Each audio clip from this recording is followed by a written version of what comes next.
Kung mahilig kang kumain ng laing, panoorin mo to. Ito nga pala yung version ko na napakasimple at napakasarap. Panigurado, extra rice na naman ang katapat. So samahan nyo ako magluto. Let's G! So naghiwa lang pala ako ng sibuyas na puti. Isang peraso, tapos sinamahan ko nga pala ng 4 na ulo ng bawang. Meron din pala luya tong kasama. So hindi naman ako expert sa pagluluto ng laing. Mahilig lang ako kumain.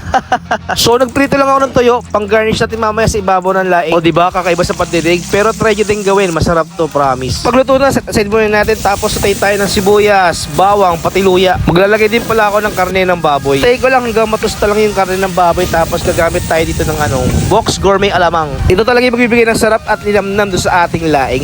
Ilagyan ko na nga pala ng 1 cup ng fresh milk. Tapos yung dahon ng laing. Simmer natin hanggang kumapit na yung gatas doon sa dahon ng laing. Tapos lagay tayo ng coconut cream. Tinimplahan ko na rin pala ito ng seasoning, paminta. Tapos nilagyan ko na rin pa siya ng siling pula pati siling berde. Simmer na natin hanggang maluto lang. Tapos lagyan natin yung tuyo na prinito natin kanina. Sabi ko sa'yo boy, kakaiba tong ating nilutong laing na napakadali at napakasarap boy. Ibang diskarte, ibang pamamaraan, hindi authentic pero masarap. Tapos ayun, nyarap!